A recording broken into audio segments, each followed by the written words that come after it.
Chapter 1. The Move and the First Creak. Have you ever heard slippers creak? Not just creak. Slippers in an empty house at night when you are alone, and you definitely did not move. That's how my story began. My name is Lara. I am an editor at a publishing house that specializes in books about, well, the weird stuff. You know, the kind of novels where vampires fall in love with witches, and then they all open a coffee shop in hell. Yeah, I'm a pro when it comes to nonsense plots and borderline absurdity. So when I decided to spend the summer at my late great-aunt's country house, I thought, finally! Silence, coffee, fresh air, and no living soul around.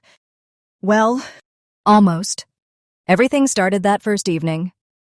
I had just unpacked, slapped on a cucumber-scented face mask, and perched on the windowsill with a book. It was peak Pinterest vibes, candles, a fluffy blanket, and a healthy dose of melancholy. And then a creak. I thought, old house. Wood shifts. No big deal. But then it came again. Creak, creak, slap. Slap. Like someone shuffling in slippers. In my hallway. I froze.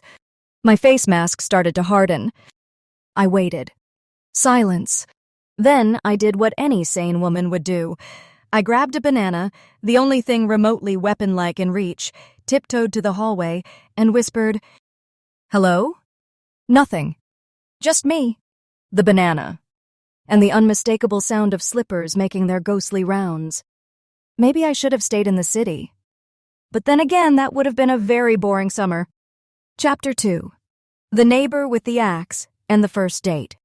The next morning, I woke up to birds singing sweetly, the sun peeking through lace curtains, and the faint scent of something burning. I ran to the kitchen and remembered I had tried to make pancakes at 2 a.m. after deciding ghosts would not dare haunt someone eating carbs. Bad idea. Ghosts, maybe? But the smoke alarm? Absolutely haunted. While waving a towel at the alarm like a lunatic, I heard a knock at the door. Knock, knock, knock?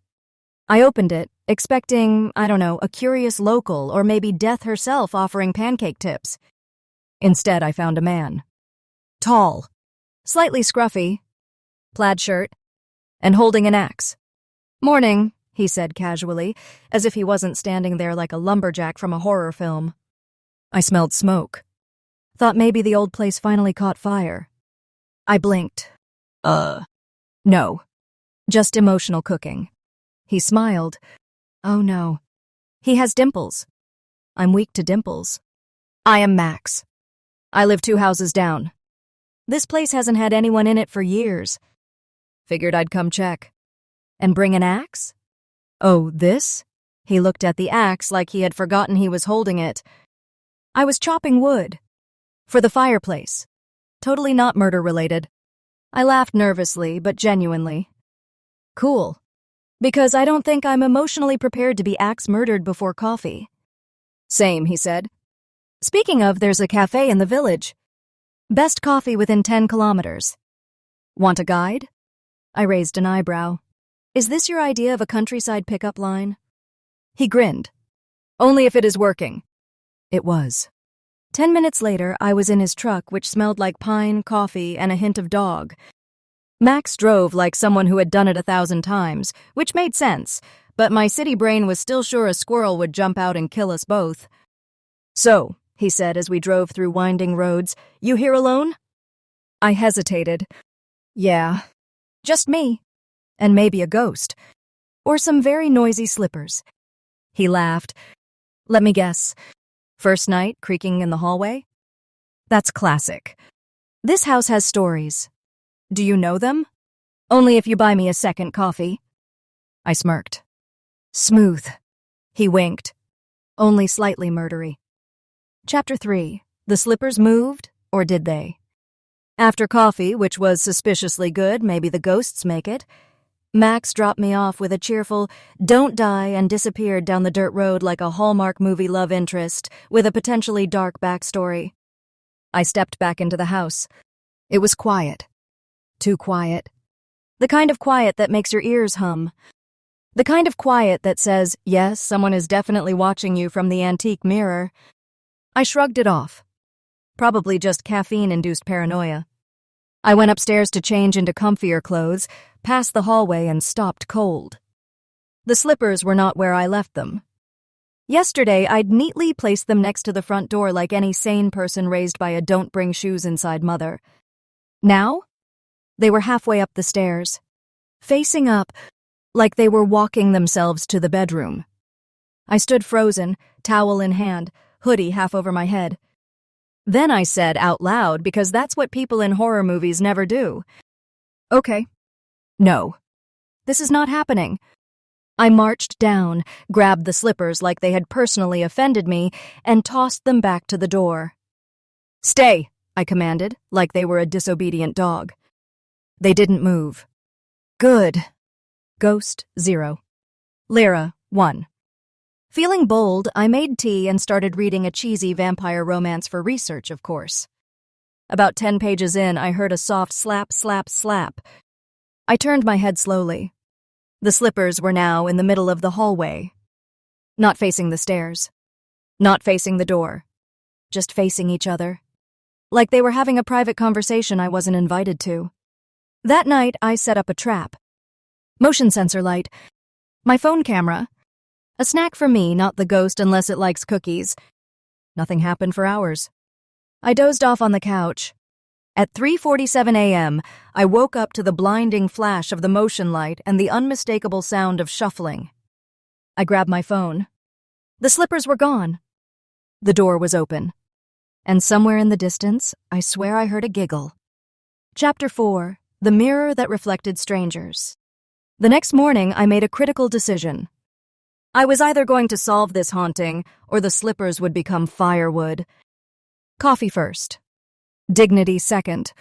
I sat in the kitchen, Googling things like how to banish passive-aggressive ghosts and can ghosts wear Crocs. Not helpful. After 2 cups of courage, I decided to investigate the hallway. Specifically, the mirror. It had been hanging there since I arrived, big, oval, and framed in blackened wood, carved with what looked like tiny roses or possibly screaming faces. Hard to say. I hadn't paid it much attention before. It didn't even reflect properly. The glass was old and a bit cloudy, like it had memories of its own. But that morning, I looked into it, and the mirror looked back, with a face that was not mine.